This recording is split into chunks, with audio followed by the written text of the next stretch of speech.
And so what happened was I had a chance to make a hire. I hired a woman who took a role as a quality assurance person. And it just absolutely was clear it wasn't working out. And so we had to go in a different direction. And so I'm sitting in the office, I'm breaking this news to her, and she's devastated, of course, because, we're parting ways. I'm devastated too, because this was my decision to bring her in, and I didn't know what the hell I was doing. And so that's where I really started to recognize, we have to understand people and their fit to the role. And I didn't have any tools or background in how to do that. And thankfully, this was the time that my organization, the software company I was working for at the time, took onto the Predictive Index. And so when they started to bring in assessments and start to help us break down, here's what the job is really asking for, and here's what this person's natural capabilities really are, I could have saved both of us so much heartache. This episode is brought to you by Restaurant Systems Pro. With excitement, allow me to introduce to you today's guest, Vice President and the Godfather of Talent Optimization at the Predictive Index and author of Expand the Circle, Enlightened Leadership for Our New World of Work, Matt Poepsel. My man, are you feeling unstoppable today? I'm feeling unstoppable today, Eric. Let's go. I am psyched to be here. I got your book a little over a week ago. I have loved it, man. It really rejuvenated me. I'm not going to lie. Listening to this, I resonated so much with your book and the work I'm doing here at Restaurant Unstoppable. This idea of just kind of, radiating outwards and lifting up everyone around you. And I think that's what we're trying to do here at Restaurant Unstoppable. We're trying to find these leaders in the industry, and we're trying to make an example of them so they can lift up others. Huge. Right? So it just, I can't wait to dive in, dude. I'm chomping at the bit. But before we do, let's get that motivational, inspirational ball rolling with a success quote or mantra. What do you got for us, Matt? I got a mantra for you today, Eric. When I was at Harvard Business School, we went through an authentic leadership development program, and they had us come up with our leadership mantra. Mine is, I guide other leaders as they climb. And I'm a big mountain climber type person, and I always have a good guide. Guides have to do a lot of things. They have to keep us safe, but they also have to teach us, give us tools, make sure we're having a good time. And it really resonated with me, and I said that's exactly what the proper leadership coaching and leadership development looks like. So there you go. Yeah, man, I love it. Great way to get this thing started. And we have a lot to unpackage today, so I'm just going to start getting right into it. Where does it make sense to start sharing your story? Take us to the beginning. Probably chronologically, I'd say. When I first had my first adult job, my first real job after I got thrown out of college back in the day, I ended up in the Marine Corps. So I started 6-year enlistment. And I knew from the time that I was in 5th grade that I wanted to be a Marine. I said they were the toughest, and I said that's for me. And when I got in the Marines, I said I want to be the toughest of the tough. And that was just kind of how I was wired. So I got to boot camp, and they shoved a book of leadership principles in my hand, and they shaved my head, and I've still got the haircut, and I still got the book. Honestly, man, I think more people should be encouraged to go serve in the military. There's this crazy pressure to put kids straight into college after high school.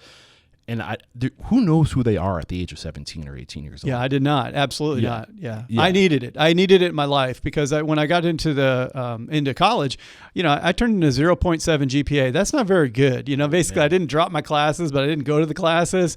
And the university was like, yeah, don't hurry back. And I said, okay, that's all right. And I was in an ROTC program, and I was like, I like the military part. I just don't really, I've been doing the school stuff in high school. And so when I got into the Marines after a couple of years, I was like, where are those school books? I need to go back to school. But that's how that worked out. Yeah, man. I mean, not to get too much into my story because we're here to share your story, but talk about self-awareness. I wasn't self-aware. I ended up going to school to become a commercial pilot and learned through that experience that maybe after finishing, after spending $200,000 on my career, realizing, maybe I shouldn't do this. Right. You know what I mean? So just military is so powerful. So get into how that helped shape you. What did you learn about yourself as a Marine? Well, one thing I didn't realize at the time was that they spent so much time talking about leadership development. Now it was an enlisted person, so I wasn't an officer, but even for us, it was constantly talking about leadership. And you have, young men and women and people that are 19 years old and making these $1 million decisions because they've had that leadership indoctrinated into them. And it wasn't until later I realized that the military can't just go out and put a job ad out on Indeed and hire somebody who's not in the military to come take on a senior position. Right. They have to develop from within. They have to go through the process. Which is interesting because I've learned through studying some of these most successful restaurateurs. Thomas Keller specifically is coming to mind, the French Laundry. No matter who you are, where you came from, what experience you have, you start at the bottom. Nice. And they make you go through, and I think that's the same with the military. You have to go through. They have to form you into the person they need you to be before they start putting you in place. Well, it's got to be 100% true. And I don't have the restaurant experience, but they teach us something in the military by the numbers. Let's do it by the numbers. And they just break it down like this is the proper way to do everything. Brush your teeth, eat, anything. And I can imagine if you show up and you're like, I already know how to chop up, vegetables. So like, no, you don't. Forget everything you think you know about being a chef. You're going to learn from the bottom. I'm sure that's exactly how it is. And that's good design. That's good reasoning to say that there's a way to do this. You need to kind of go through the unlearning process. In our case, it got broken down before we could be built back up. And I was just so thankful to have had the opportunity to go through that. Awesome. So you're in the military. I know you spent 6 years, 1990 to 1996 in the military? That's exactly right. Yeah, I was an Arabic linguist, so I had to go to the Defense Language Institute in California, Monterey, and to learn Arabic. It took a long time, and that was quite an experience there. So, I mean, does it make sense to go deeper into your military experience? You want to package that more, how that steered you post-military? Well, I'll tell you one thing that happened. On my first deployment, we were headed over to Somalia, and I was like, okay, it takes 10 days for American warships to cross the Atlantic Ocean. So you get a lot of time. And some days you can't even go up on the flight deck, if the weather conditions won't allow it. So I ended up in the ship's library. And what I did is I pulled 2 books out that I had no idea they would change the course of my life. The first was a book called In Search of Excellence, and it was a business book all by Tom Peters and Bill Waterman, and it was all about what makes successful companies tick. And I just really enjoyed learning about the business world and understanding about excellence and leaders and those sorts of things. And the other was a general psychology book. And it was just Psych 101. And it was like, here's how perception works. Here's how developmental psychology works. I was just fascinated about how much we know about the mind and how much we can control and learn and develop sort of what's between our ears. Didn't know that later on I would have a 25 plus year going on career in corporate world, as well as a PhD in psychology, because I was just wanting to go deeper in both of those areas. So it was a very fortunate visit to the ship's library that day. Was this when you first realized that you're just so fascinated by the human element, but like what you said, like what's between the ears, or was this like building up to this point? No, that was the first. I had never had really any exposure to psychology at all. So at this point now, think about it. I've been thrown out of college. I've got nothing. I'm 6 years in the Marine Corps. I was going to be a 27-year-old freshman. I thought, man, that is not going to work for me. So I basically consumed all psychology references I could find. I took every test, ended up getting my bachelor's degree in psychology the same month 2 years I separated. You went through the program, I noticed. Yeah, that's right. So you got your bachelor's in 2 years. In 2 years, because how many credits were you taking a semester? I was taking a bunch, but also at the time they had these tests you could take, like the graduate record exam in psychology, and get some credits for that. So I just cobbled together everything I could, and everybody else would hit the bars and I'd hit the books, and I tried to catch up with life. That's something I've noticed, even like in the world of back to hospitality and the restaurant industry. The people who go to culinary school, who wait until like their mid-20s, always graduate at the top of their class. And I think that, like I kind of go back and forth sometimes, like is culinary school or hospitality school necessary if you want to be successful in the industry? I don't think so. But if you do go back later in life, it opens up so many doors. And that's the one thing I've noticed, is that you just like, because you work so much harder and you get so much out of that experience. I really don't think young people should go to school. It's almost that way. In some cases, if they're not ready for it, like you said. And I found that after military service, school became so much easier because the discipline is there, the commitment is there, the want to, all that stuff. It just became like a piece of cake. So you picked up these 2 books. What were the titles again? One was In Search of Excellence, which was all about business, and the other was just a general psychology book that any college freshman would get and probably ignore. But take us back to that. Like, what clicked in you? What like how like really like what was like your intentionality at this point forward? I think there was something just about the titles, because I could have picked any book I wanted on those shelves. There was a pretty well-stocked library on this Gator Freighter, as they call it, and at the same time, there was something about it. In the case of Search of Excellence, I was like, excellence is what I was all about at the time, and still am. But it was like, what is it that separates companies, in that case of that book, the good ones from the others? These were 2 McKinsey consultants who had basically looked and studied and wrote up their findings. And I'm like, it's almost like decoding what makes companies successful. That was really intriguing to me. So what was the big takeaway from this book? Like, they came up with a model called the 7S model, which is all about the hard S's. Things like skills would be like a soft S, and then strategy could be like a hard S. And it was just a way of developing a framework based on their investigation of successful companies. And to me, that sort of decoder ring in their case, and it applies and shows up in many other chapters of my life later on. This kind of feels familiar with the work that I'm doing and you're doing with your own podcast of studying successful people. Right.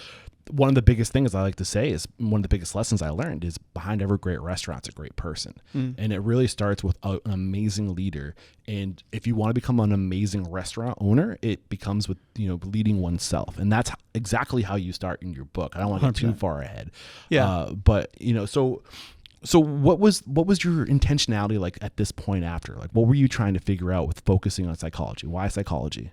I think it was really a key to me to unlock sort of the potential. I've always been about like trying to realize our full potential. I want to help others realize their potential.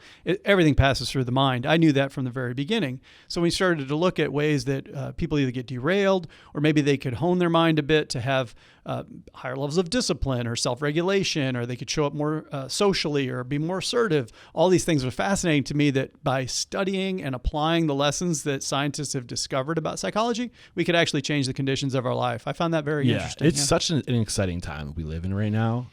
We're learning more and more about human behavior, psychology, anthropology, just like evolutionary biology, evolutionary psychology. Where did we come from? How did we get here? We're reverse engineering everything right now. And the more we learn about how the machine works, like it's like driving in a car is the analogy I use. You're driving down the street, you hear a clinking noise. If you don't know how that engine works, you're going to have anxiety. You're going to be fearful. You're not going to know what to do. But once you figure out how the engine works, you hear the clinking noise, you know exactly what that is. Right. And you're like, that's okay. I'll be fine. The same's true with your brain. You're feeling this anxiety and like you're full of fear and emotion. When you don't know how the brain works, you just ride that wave of emotion and fear. But once you figure out that you are not your thoughts, and you talk about that in the book, you can literally stop in your tracks and go, this is just that clinky noise, those fear in my head. I don't need to worry about that. Like I can override it. I can fix it. I know how this machine between my ears, like you say, works. It's so powerful. It is powerful. And I think psychology is a relatively young science, and it's a social science, of course. But now what we've seen with the technology advancements of functional MRI machines, we're understanding the mapping of the brain and the chemistry and its functioning under given scenarios and tying that back to things that psychologists have studied for a long time. So I agree with you. It's an amazing time to be alive. Yeah. And we're also like going back when you're talking like I can't talk today.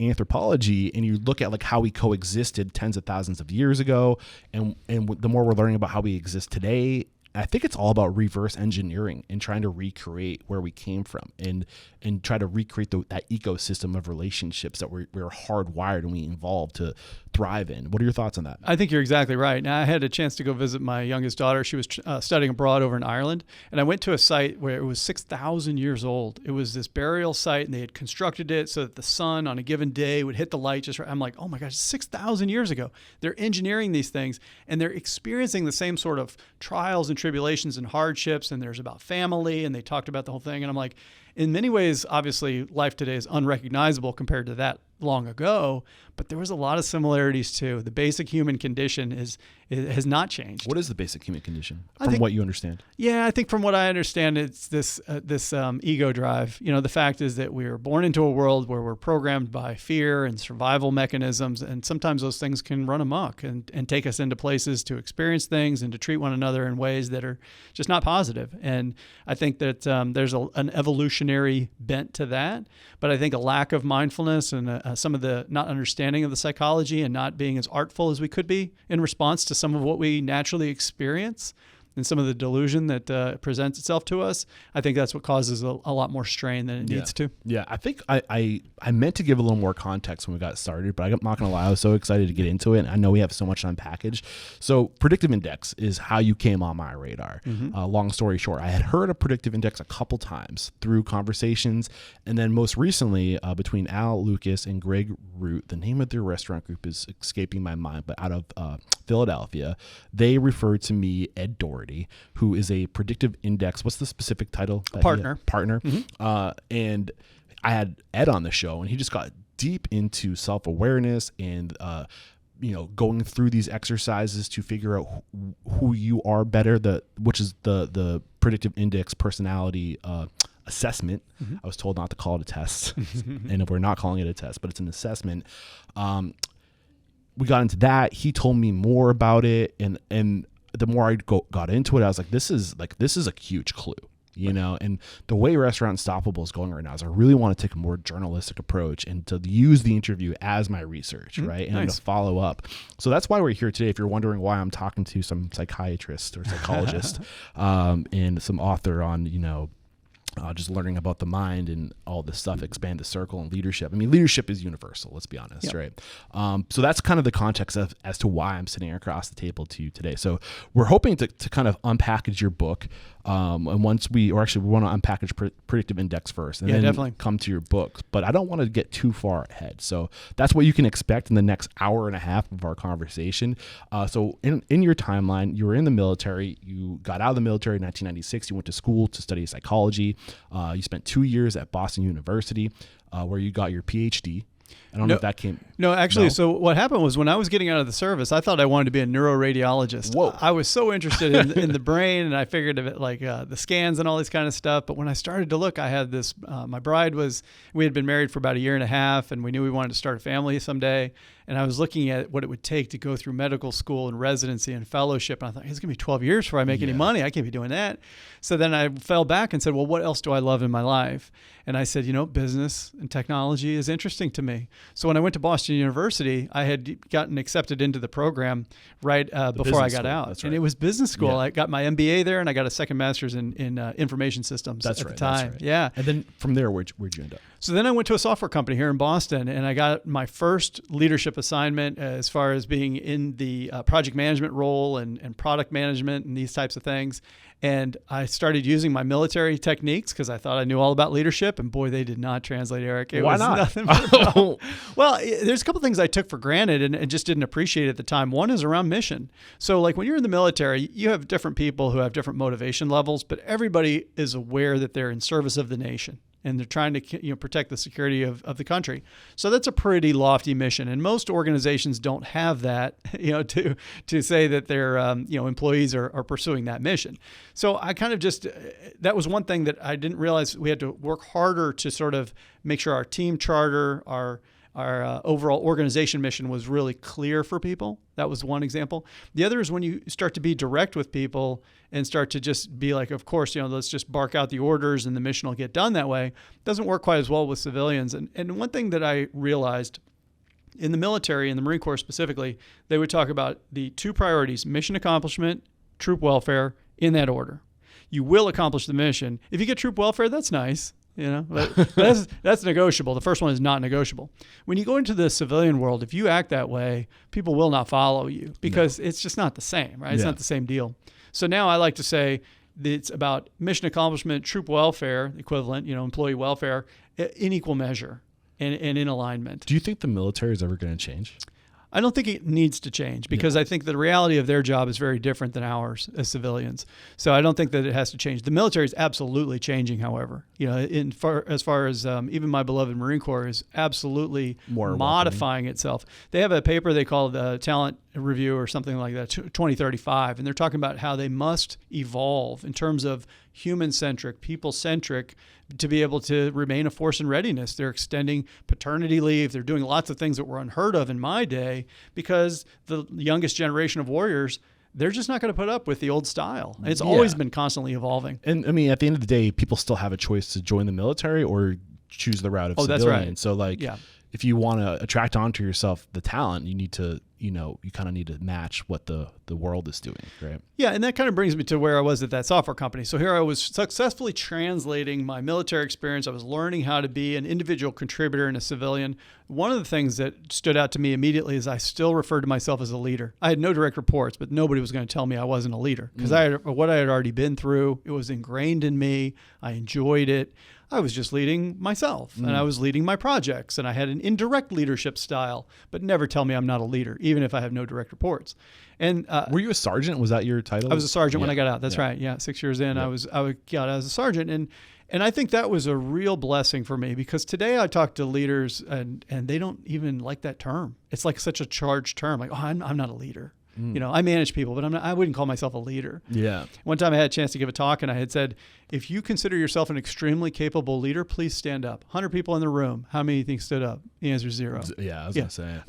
Wait a second. Why not? An extremely capable leader. We're capable of leadership, right? Right. And at the same time, they're sitting there thinking, am I going to stand up? My boss isn't standing up. Should I stand up? The guy next to me is not standing up. I'm not going to stand up. And you're like, wait a second, time out. What is happening here? Right. Yeah. Why is it so important that people make that shift and recognize that they are leaders? I think that it's really important for them to have that mindset because that's how they're going to show up, you know, and everyone has to come up with their own definition of what leadership is. There's no generally accepted way of saying stamp you as a leader. It's not about title and it's not about intention only. It's about lots of things. And I think that having that mindset is the best way that we can serve ourselves and one another in the mission. Right. And I think, and you point this out in your book, Expand the Circle, that, you know, really at the end of the day, like we are all leaders and the leadership starts with ourselves. Yep. And until you accept that you need to lead yourself and that you won't grow until you have that self-discipline to become better, to challenge yourself, to grow, to get out of your fears and your anxieties and override those things, you know, and show up every day, like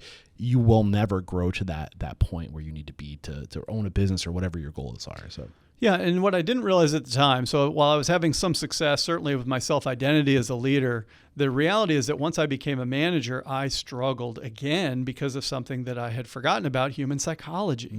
And so what happened was I had a chance to make a hire. I hired a woman who took a role as a quality assurance person, and it just absolutely was clear it wasn't working out. And so we had to go in a different direction. And so I'm sitting in the office, I'm breaking this news to her, and she's devastated, of course, because, you know, we're parting ways. I'm devastated too, because this was my decision to bring her in, and I didn't know what the hell I was doing. And so that's where I really started to recognize, like, we have to understand people and their fit to the role. And I didn't have any tools or background in how to do that. And thankfully, this was the time that my organization, the software company I was working for at the time, took on to the Predictive Index. And so when they started to bring in assessments and start to help us break down, here's what the job is really asking for, and here's what this person's natural capabilities really are, I could have saved both of us so much heartache. Right. Yeah. Right. And you kind of reminded me of something that I learned with EOS, the Entrepreneurial Operating System. I don't know. Are you familiar with Traction? Yeah, EOS? absolutely. Yeah. So they talk about in the book Traction, get it, want it, and have the capacity to do it. And you also bring this up in your book too. And I mean, how does the Predictive Index help with that? Yeah, the Predictive Index was created in 1955, and it was from 55. Holy Can you cow, imagine I didn't realize it was that. Yeah, that long ago. Yeah. And really, it was the founder, Arnold Daniels, when he created this instrument, he had military service as well. He served in the U.S. Army Air Corps, and he was a bombardier. And so when he started to look at why are some people successful in the role and some aren't, it came down to psychology. And so what the basis of the Predictive Index is that there are certain traits that we have, certain drives that we experience, and that creates these motivating needs inside of us. And that's going to make our behavior predictable. So it became a predictive index because all things being equal, if you know someone's drives, you'll know exactly how they're going to behave. Right. So it breaks down, because it's a workforce assessment, we can do this with just 4 dimensions. So I won't go into too much of the detail, but when you think about dominance, like I need to get my fingerprint on things, I want to smash through walls and put up results, like these things are important. Or extroversion, I like to work with and through other people to accomplish results. Or patience, I like to make sure that people's social needs are being met by my organization. Or formality, which is I want to have this disciplined approach of getting things right. I want the rules to be followed. 4 basic drives, and in combination, they tell you lots of powerful things. So in this example, what I needed was somebody who was more of a driving force, but the individual, and all people are fine, it's just that you have to fit them to the right role. I overlooked and misplaced my hire into a position where she couldn't be successful. And that was on me as a manager, right? Why is it so important for you? What you just did, right there, you owned it, right? Why is that so important? Yeah, I think accountability is just, there's just no other way. Every change that you want to see and every sort of performance you want has to begin with yourself. And I think that this is the biggest challenge that I see for leaders. One is, how do you exercise that sort of extreme accountability and really take responsibility, but at the same time embrace a level of selflessness that it's not about you. It's hard to hold those two things in balance, but that's essential in my opinion as a leader. Yeah, I think you talk about that towards the end of the book, this idea of, I can't remember what exactly the chapter was or how you talked about it, but yeah, 100%. Like it's about that selflessness. That is what enlightenment is, that it's greater than me, right? Yes. That it's not just about me and my individuality, but it's about the collective. We're all connected. I mean, again, we're going to talk about the book later. I'm getting a little ahead of ourselves, but so in the timeline, you're working for this this tech company, right? That's right. We still have to talk about how you left the tech company and you went on to start your own company. You sold your company, and then you found yourself back at Predictive Index, right? Yeah. So while I was still at the software company, when we took on Predictive Index, it was primarily because we were having trouble with our sales professionals, trying to get the right ones hired, make sure they were at quota, that they would stick around. So the Predictive Index was brought into that company in 2007. That was my first real exposure to the instrument. And I became, back in the day, what was known as an analyst. So I went through the training and I was able to help interpret the results and help provide coaching to people around our company. And I was like, this stuff is great. Because with my psychology background and now my practical lived experience of having screwed up a hire and lots of other things, I was like, this is an amazing tool to be able to do so many things better in terms of relationships, in terms of team construction, certainly hiring decisions, those types of things. So that's where my exposure to the Predictive Index became very practical for me because I was a customer. I was a user of the tool. You saw the effect. Absolutely. Yeah. And I can now say that I've gone through the behavioral analysis, and holy cow, the level of like you have, thoughts about yourself. And after taking that test, and when it reinforces, so I'm a promoter is my title, and we'll probably get more into that later, I'm sure, as we start talking about the Predictive Index. But it's just so eye opening. And like self-awareness is at the peak of emotional intelligence, right? Yeah. They say that to have true emotional intelligence, like the very pinnacle of emotional intelligence is that self-awareness. But it also gives you awareness of the people that are around you. It's so powerful. And this is a teaser of what we're going to get into. But why did you end up leaving this tech company? So the company was purchased in 2011 by a big, major 1970s based mainframe software company. So this is classic. We see this all the time in the corporate world. A very successful, nimble, kind of energetic software company out of Boston gets acquired by a big, monolithic, bureaucratic company. In this case, it was based out of Detroit. And it destroyed millions and millions of dollars of value because all the best people weren't going to stick around and put up with that. I'll give you a ridiculous anecdote. We got an email one day, and it said they'd been monitoring the level of milk consumption in the company, and they suspected that we were using milk for our cereal when it was only approved for coffee. Oh my goodness. And I thought, whoever wrote this email does not realize that they just pushed dozens of great people out of the company. And this would have been like late 2010s. Yeah, late 2010 and 2011, right in there. Yep. Yeah, that's around the time where I think the focus went from being like, we realized that it's all about system, process, procedure, bottom line driven performance, right?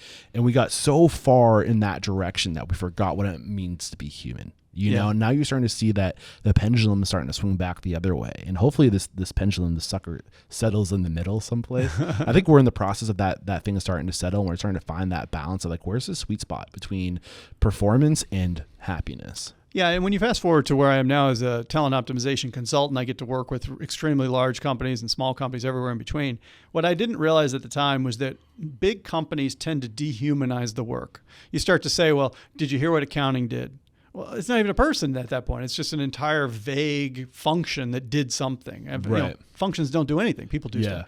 And so that's one thing, is that when the work is dehumanized, then all of a sudden we have to, as leaders, figure out how do we rehumanize the work. Yeah. And that means being human ourselves. Is it just a numbers thing? Do you think Dunbar's number comes into this, where it's just like a critical number where we stop seeing individuals and start seeing a collective? And I think it's a big part of it, yeah. And I think any sort of big change initiatives, there are certain things that really make it easier for us to step away. I see it in healthcare all the time, right? You're like, I got to go check on that spleen down the hall. You're like, well, there's more than a spleen down there. Yeah, right.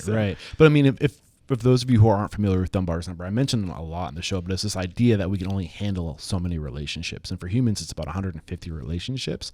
And I'm wondering if like that sweet spot, we're talking about this pendulum isn't just about focusing on the bottom line, but also like, how do we create an ecosystem, like a tribe of people, right? Where you only have so many points of contact, so you can manage your relationships in a way that is humanizing. Because we were moving in this direction, like the Starbucks of the world. And I'm not trying to beat up too bad on Starbucks. They've done a lot of great things, but we're like, is that the future, where we're all just trying to have these like giant 1,000 location restaurants? Or should we try to take what those big organizations do really well and try to recreate them on a smaller scale?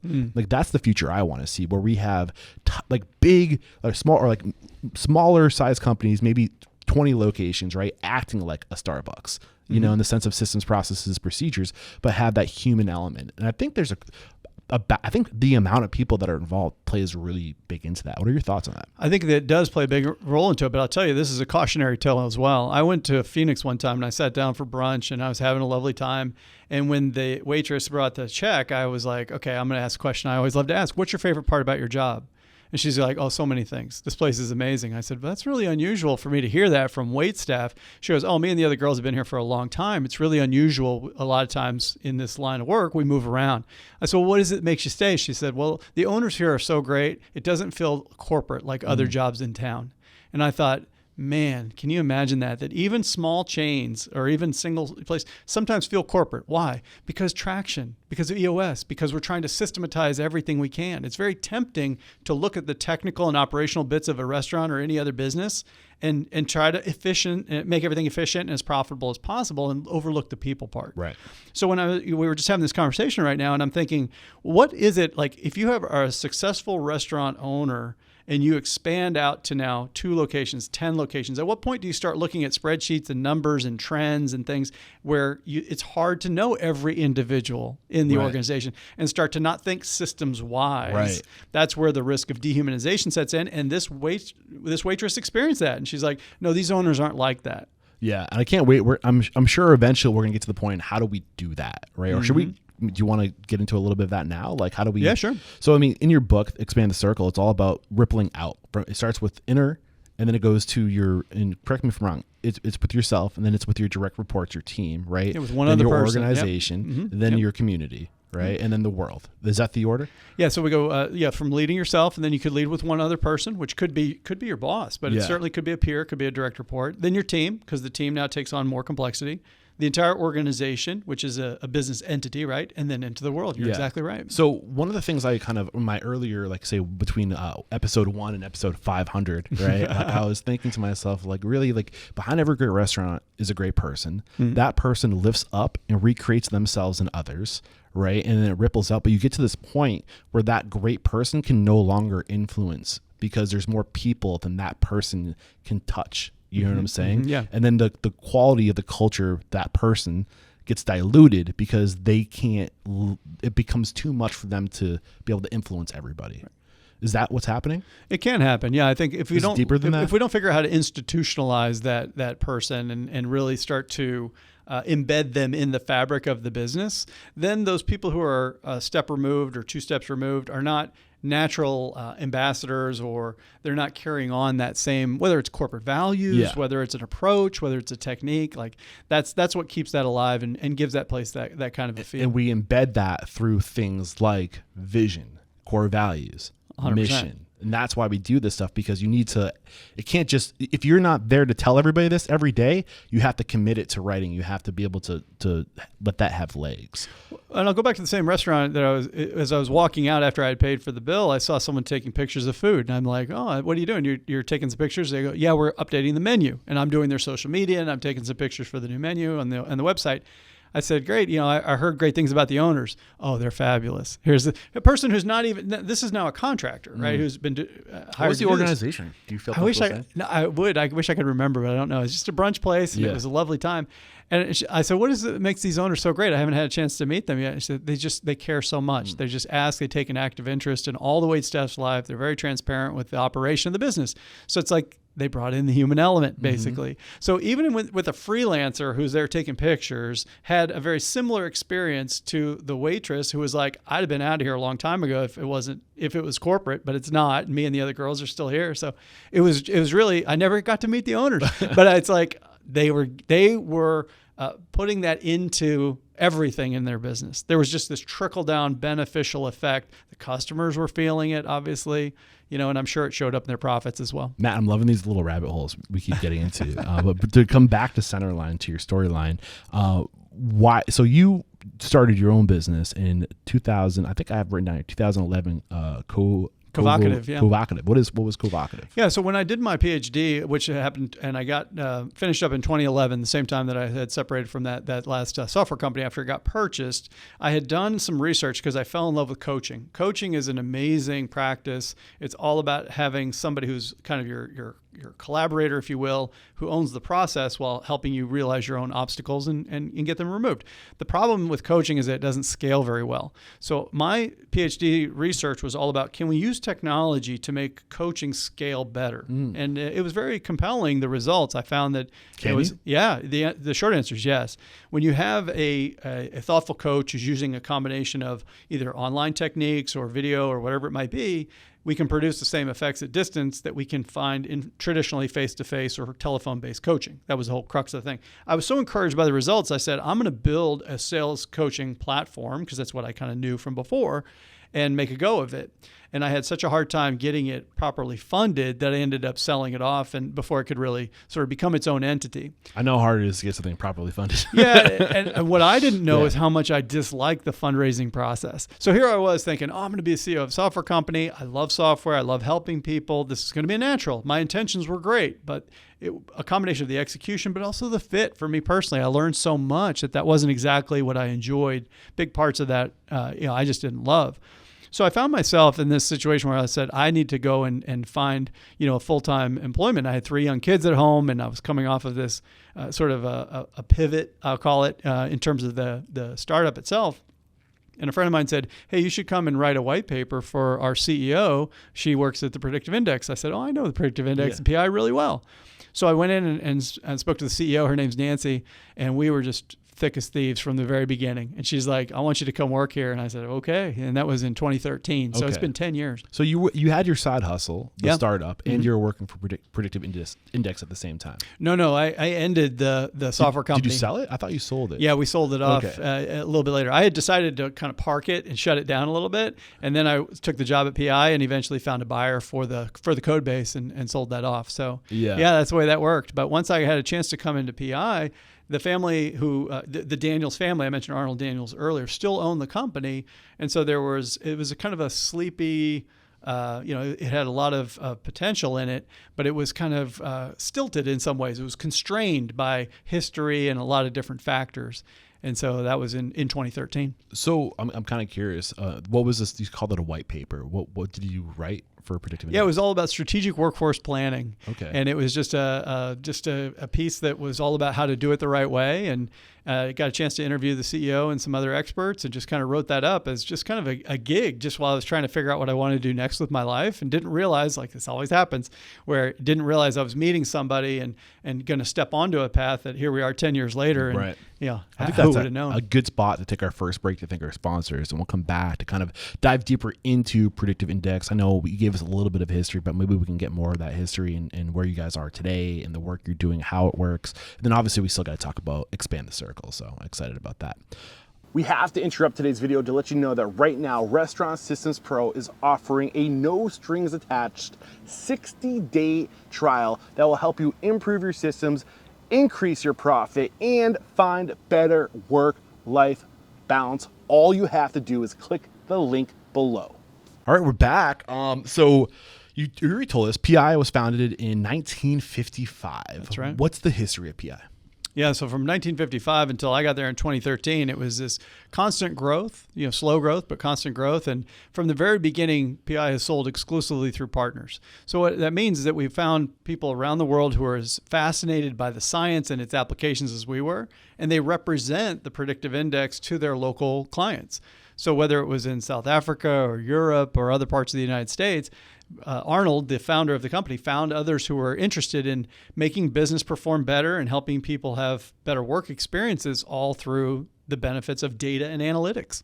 So how has PI evolved? And going forward, I'm going to refer to Predictive Index as PI. It's just a little easier to roll off the tongue. How has PI evolved? Because I know the science has evolved since 1955. So has PI evolved to reflect that science? Yeah, it's interesting. Like when we first started to put out the assessments, they were designed specifically on 8.5 by 11 sheets of paper so they would fit in a filing cabinet. Because you would take people's results and you would have to hand score them, and you would use tools that the Predictive Index would provide, and you would start to say, oh, okay, Eric's a promoter, that's great. Let me just file that in the old filing cabinet back in the 50s and 60s and 70s. And later on, when computers started to happen, there were floppy disks and some desktop programs to automate some of that a little bit, but it was pretty basic. By the time the 2000s came, was the first time that PI built a website where people could take the survey online. They'd be able to get results and reports online.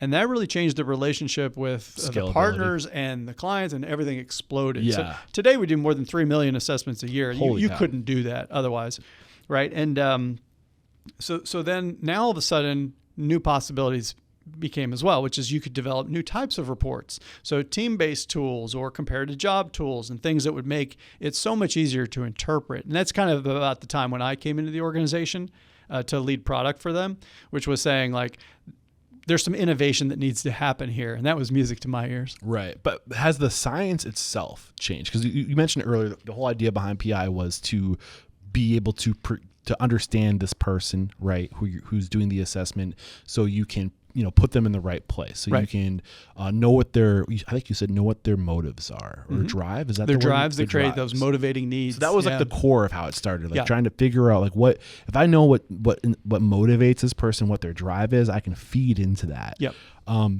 Are you able to talk about how that works? Is it sure? Yeah, okay. Absolutely. And that part is unchanged. The same factors that Arnold developed back in 1955 are the same ones that are in play today.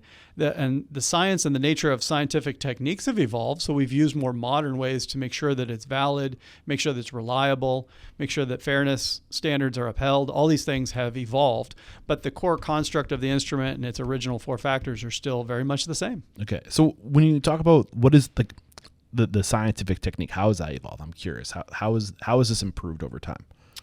Yeah, I think that in terms of the nature of the way that the accuracy has gotten better and these sorts of things. But if you go back to, as an example, let's talk about just the very first factor we talk about is dominance.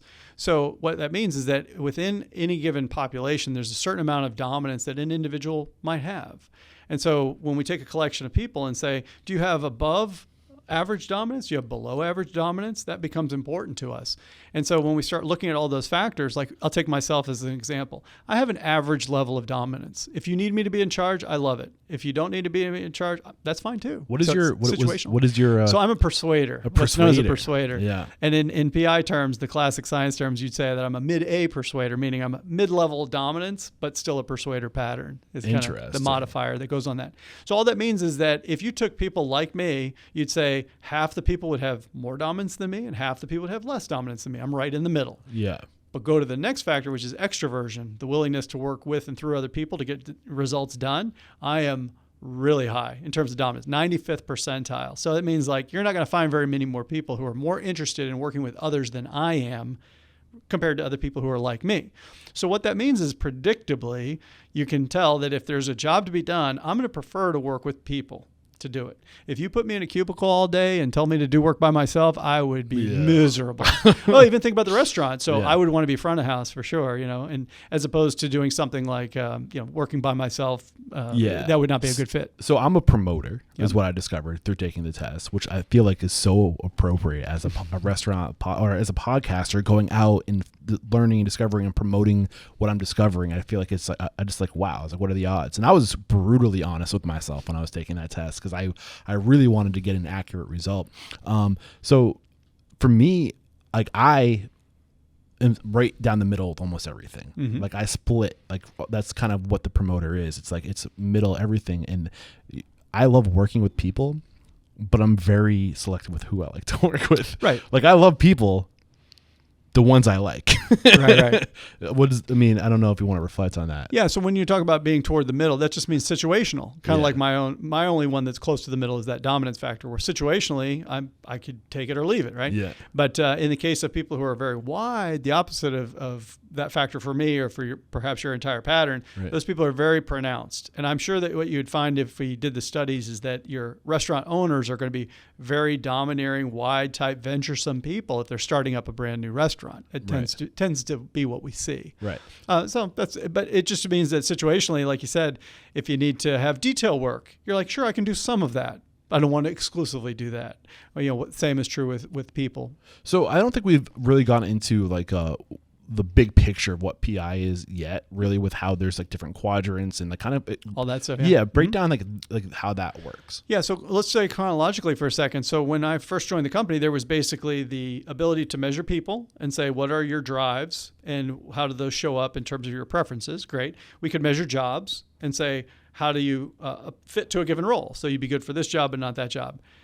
That was about it. That was the extent of the science when I joined the company. When over the years, what happened was we acquired a cognitive assessment. So now the ability to learn at speed, to the extent that's important in roles, that type of learn at speed. What do you mean? Meaning that your cognitive ability in terms of the agility with which you can learn, how long it takes to learn new things. So those types of things can become important in certain job roles. So we added that. But the one that I'm most interested in these days is we had to create new science for looking at entire teams. So two aspects of that. One is what do we ask teams to do? What's the team's charter? And that's where you mentioned quadrants. We tend to find that the world of work is broken down into 4 major buckets, and you can start to think about what we call innovation and agility. So there's types of work that's very venturesome and unknown, really important. Another would be teamwork and employee experience. How do we make sure everyone's having a good time at work and having good social relations? What about process and precision? So making sure things get done, shipped on time, accurately. And then finally, results and discipline. Things that are about how do we grow more customer share? How do we operate with analytics? These types of things. So when we find that the world of work is broken into those 4 areas, that means the work we ask teams to do comprises one of those 4 things. Team configurations themselves can span across one or more of those quadrants too. And this is all done the way that I'm hesitant to get into how the assessment works because I know that you guys kind of don't like people to make assumptions about what's going to happen. Is it cool if I talk about my experience? Yeah, absolutely. So it's more easy. Like this sounds very complex. Like you'd be spending hours in taking these tests and doing all this stuff. It literally takes 6 minutes. Right. Is the process today the same process it was then, and you're able to do all these additional things? Yeah, very much so. Yeah. So I'm kind of at a loss of how that's possible. Yeah. So when you sit down to take the survey, it just simply asks you, which of the following do you believe are expressions of what accurately reflects who you are? And you're like, you'll see an item like helpful. Am I helpful? Yeah, I'm helpful. Okay. And you what we say is you endorse that item, right? So a combination of doing that over the course of many, many different inputs all of a sudden tells us the psychology behind your traits and what it is that, who you are. And that's why it only takes 6 minutes to do it, which blows people's minds to think, how do you get this much accuracy out of a 6-minute assessment? And the answer is back to the original science. Well, one thought that I did have is what percentage of people would you say are pretty self-aware? In terms of their personality, extensively high. In terms of other definitions of self-awareness, we might have a different conversation. Yeah, because I'm thinking to take this test and to really get an accurate result, you really have to be pretty self-aware, right?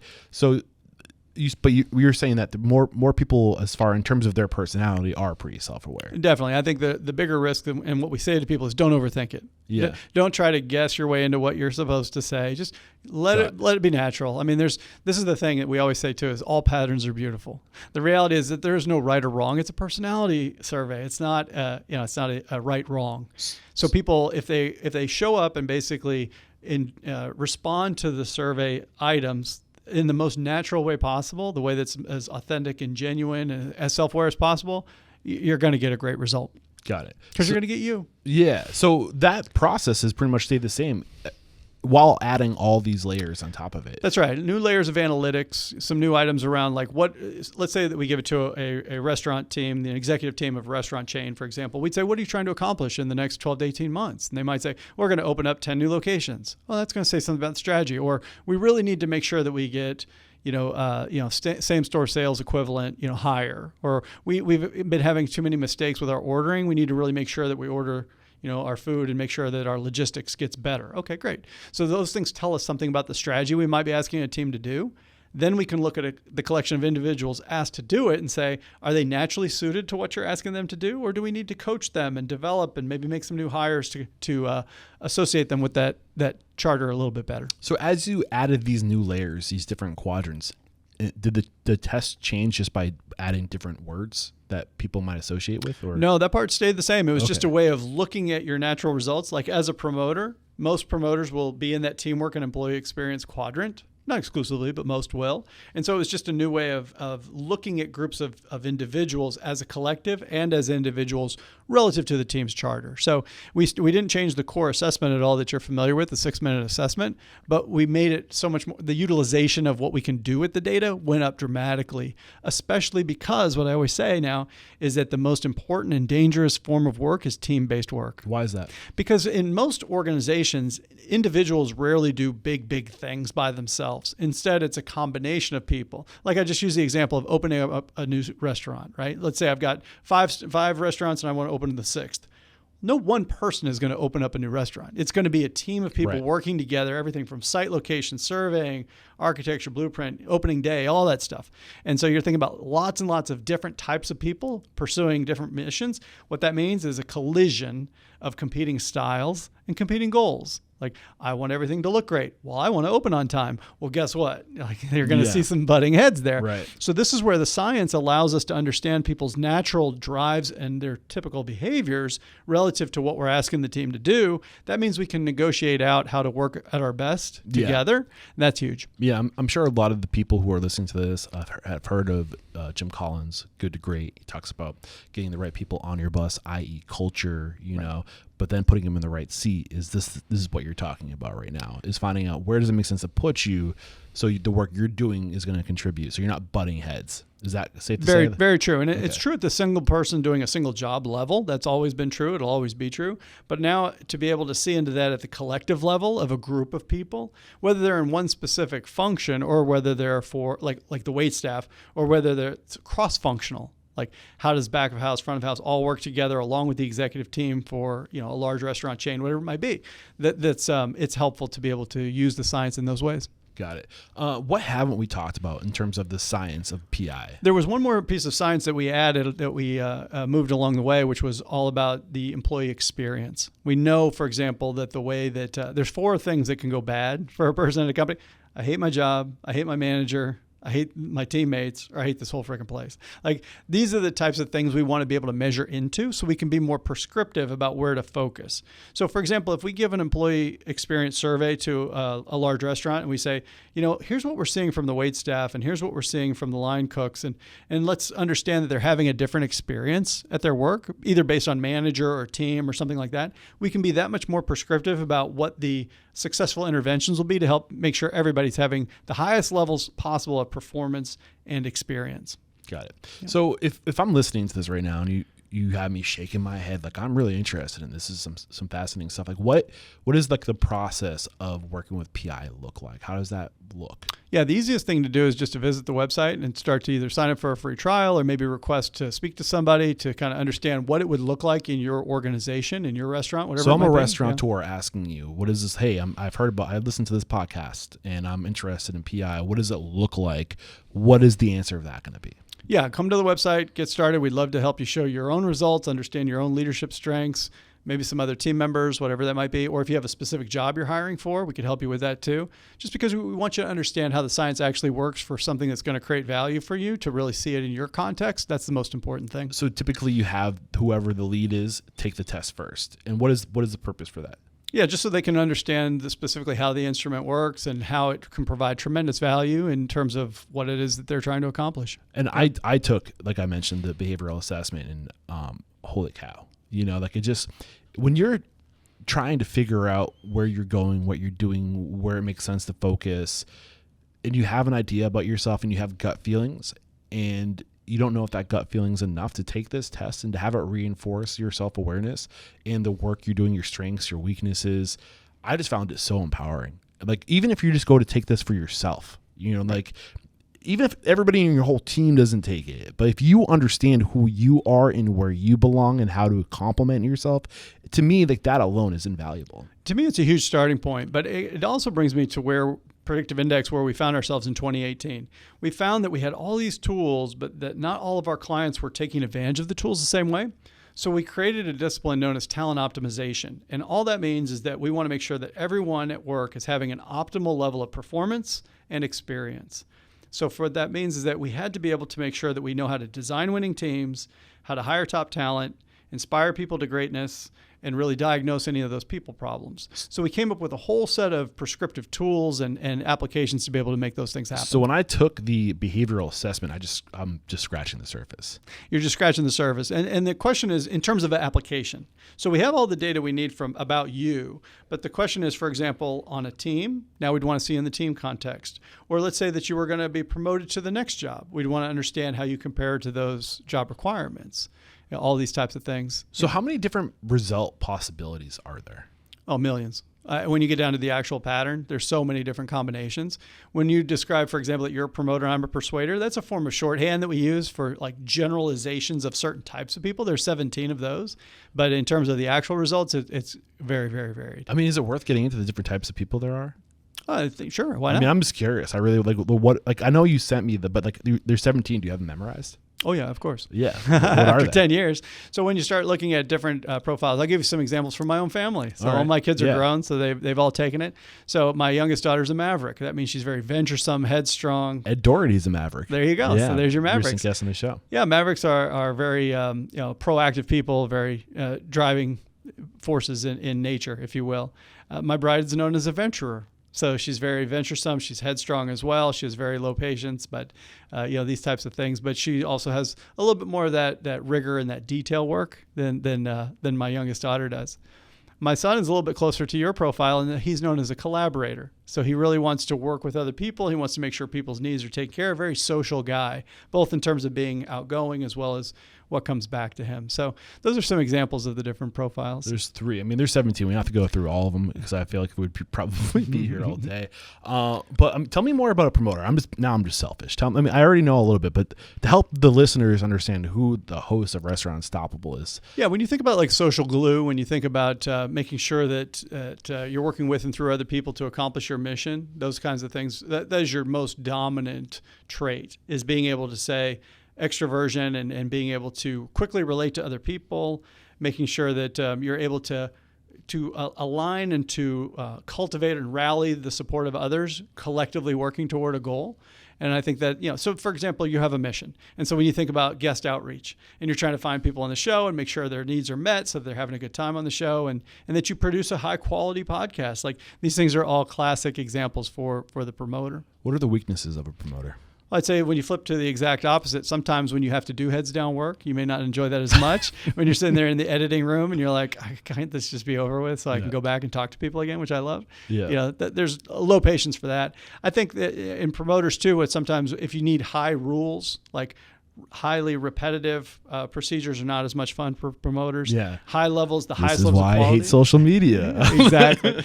Yeah. So those are some of the things. And they're just, again, just things to be aware of, right? Yeah. Sometimes we can coach ourselves to stretch. No people are completely fixed, but we also don't want to set people up to fail.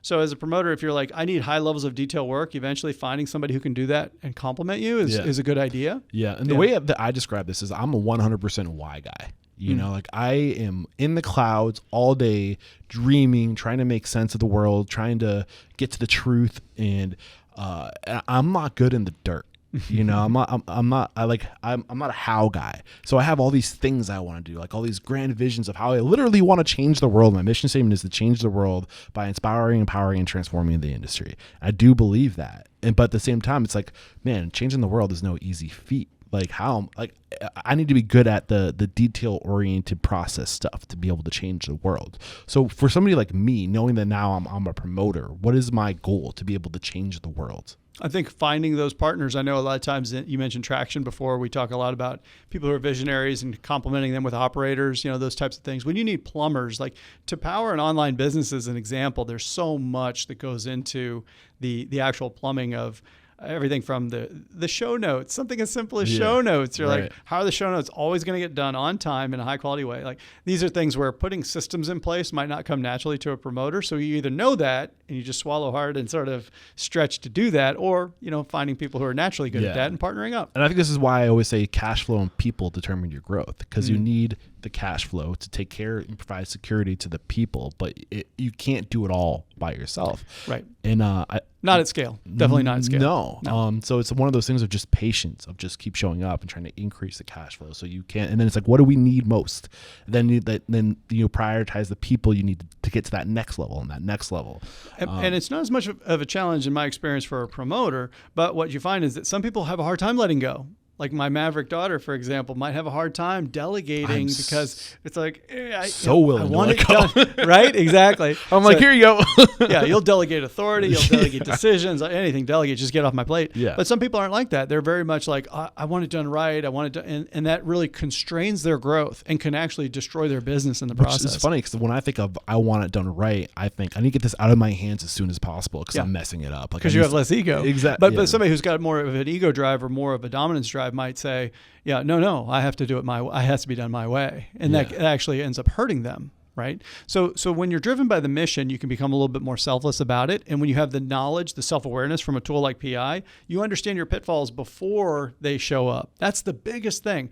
Like if you think about hiring a new person, you could either take months and months to really get to know their intricacies, or you could have them spend 6 minutes to take the assessment. And then all of a sudden you're ready to go. Got it. So, okay, we're diving into like what it's first like to start working with PI. You take the assessment, then you have your people take the assessment. Is it like a one and done and wham and bam, okay, you're done with PI because you went through these exercises? Or is it like an ongoing, like how does that work? Yeah, I like to counsel my clients to keep it ongoing so it stays alive and stays the most useful, because there's always a risk that we try something new. It's like working out. I worked out last week. I don't have to work out again for a couple months. Yeah, no.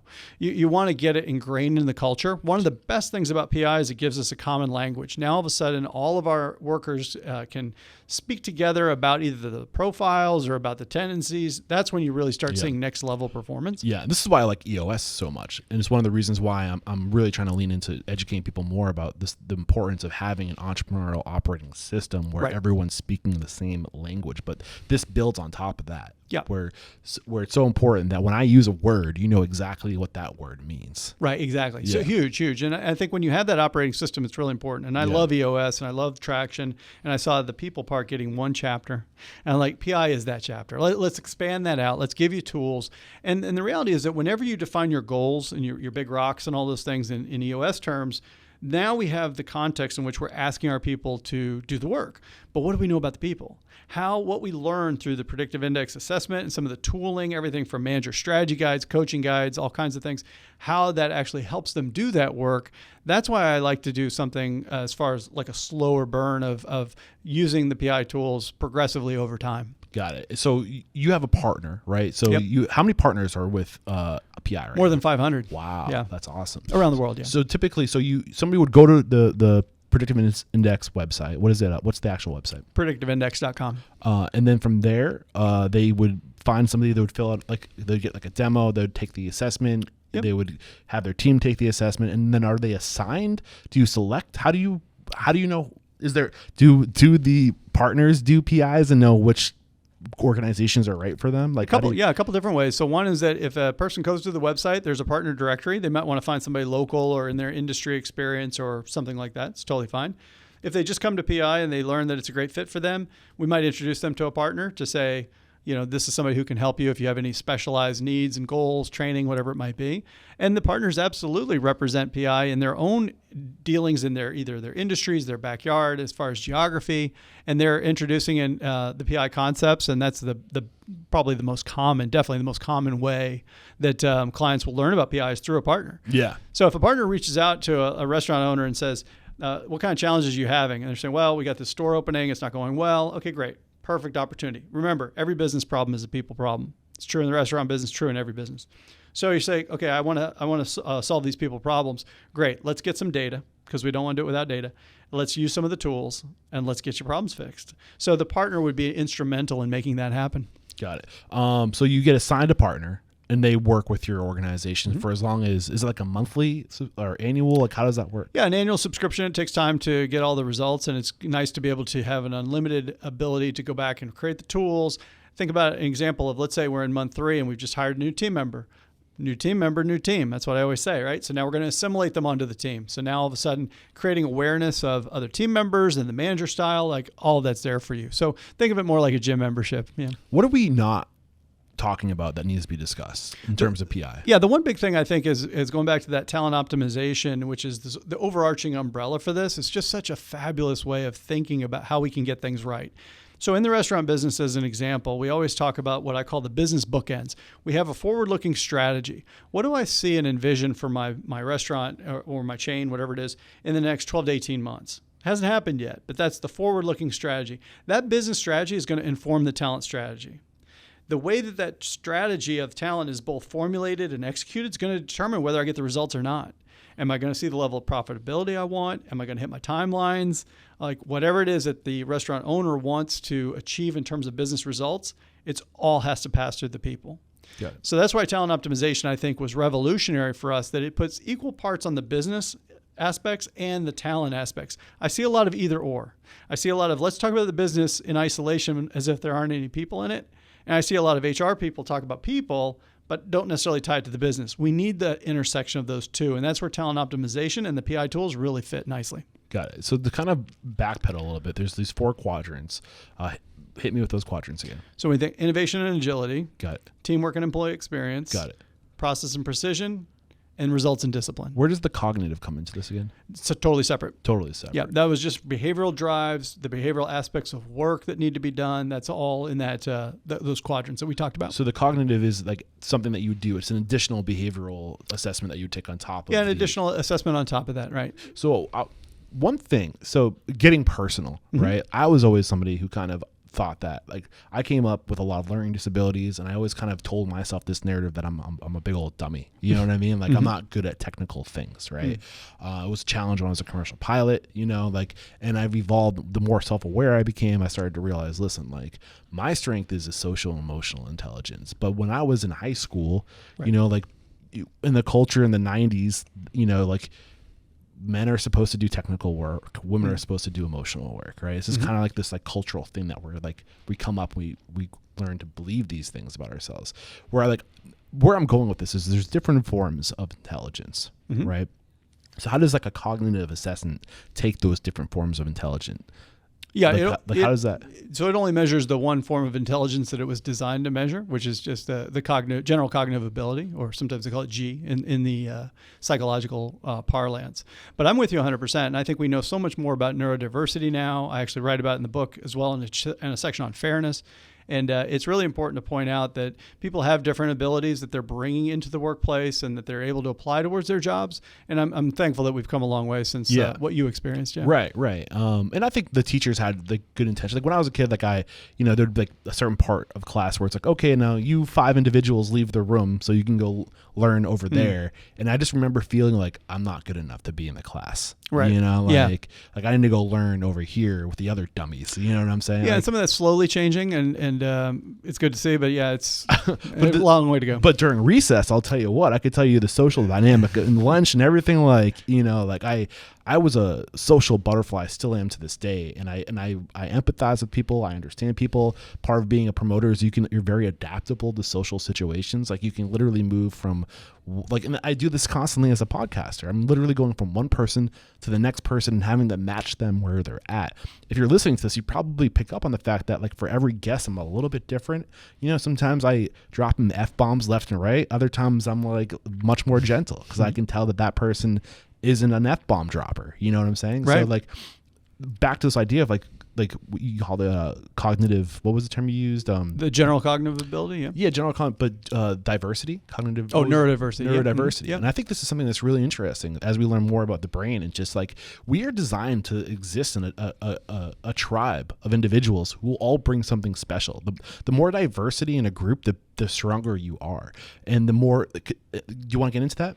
Well, I think it's 100% true. When you have everyone who thinks the same, you know, this kind of a groupthink mentality, then innovation is going to go down. Your ability to identify risk is going to go down.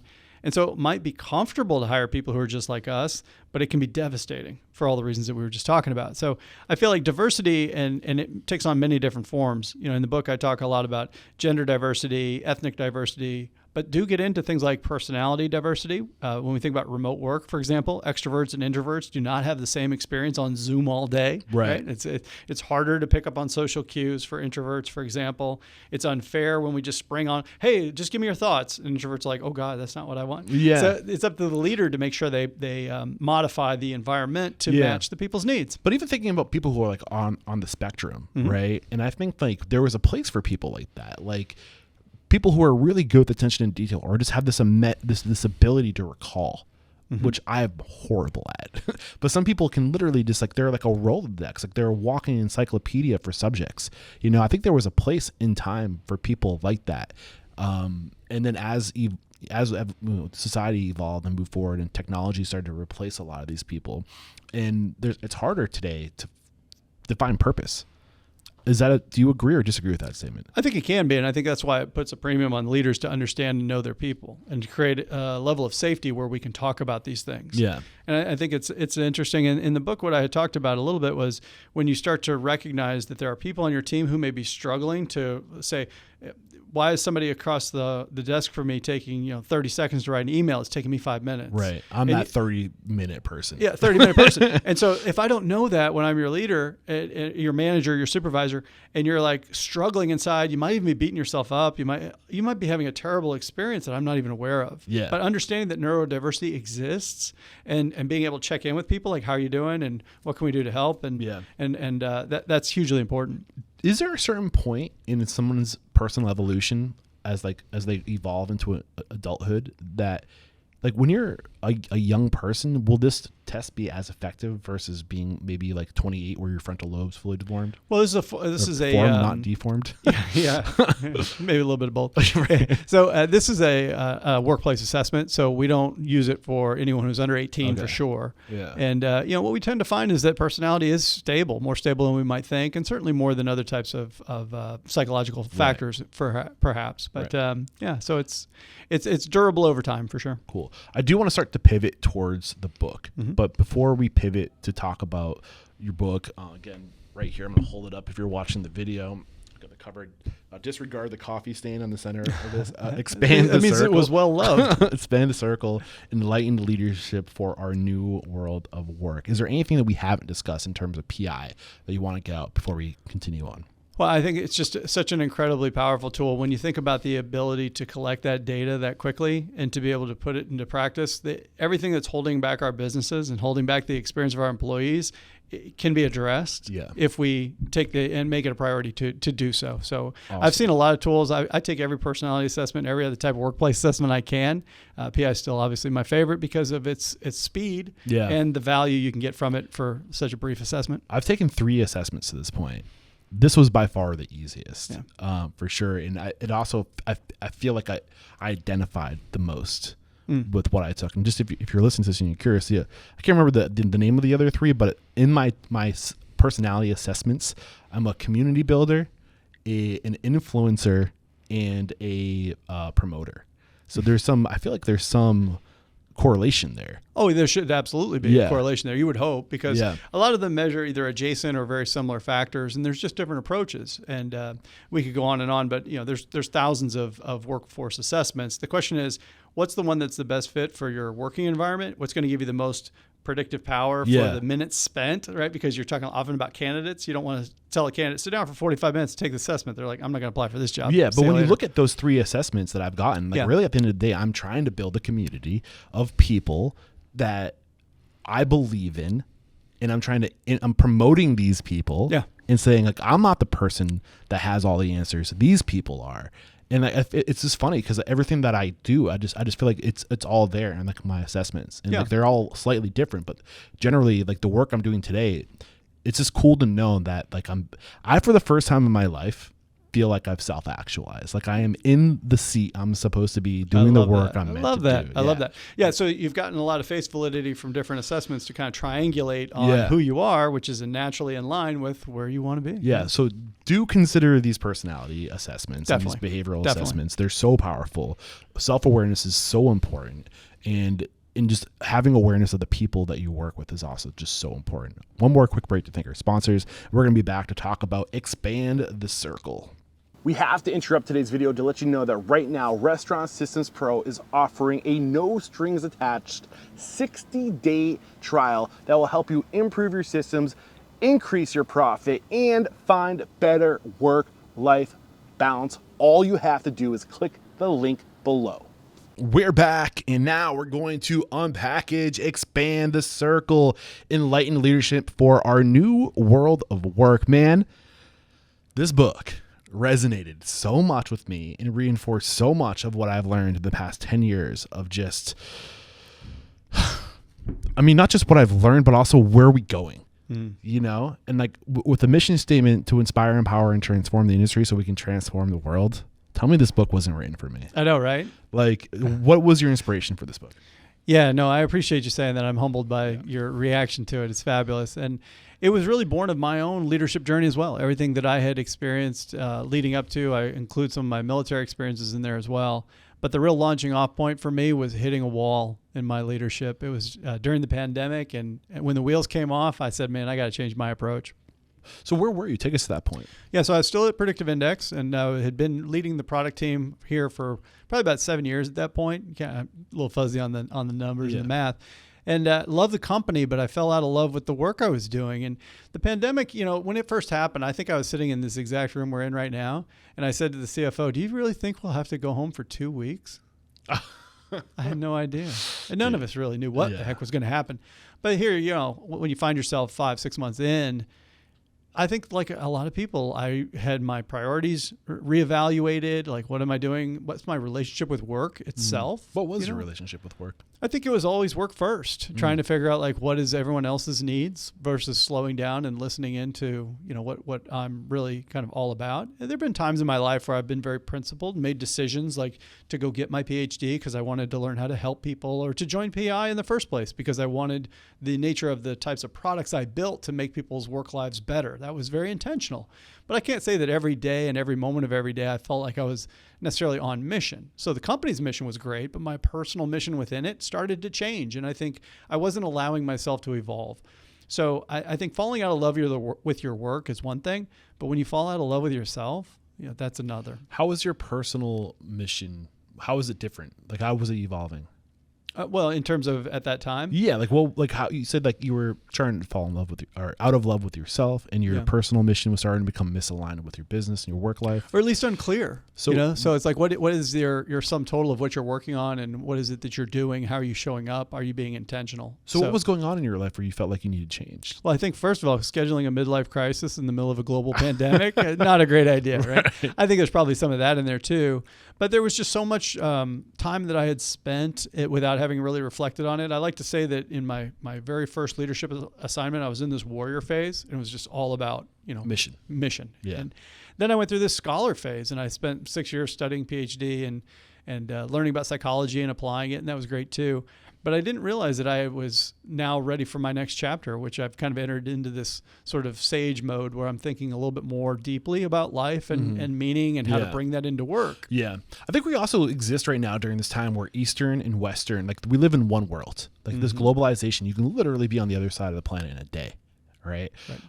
So the world is getting much smaller. Eastern culture and Western culture is colliding, and we're starting to realize that neither one is better than the other. Right. And that there's actually a lot of truth to both sides. I think that's true, but I was living very much a Western life, and I've always had interest in Eastern influences, you know, from back in the day. I definitely had a minor meditation practice that I drew an interest in. I was aware of world spiritual traditions. When you say practice, you don't mean you're like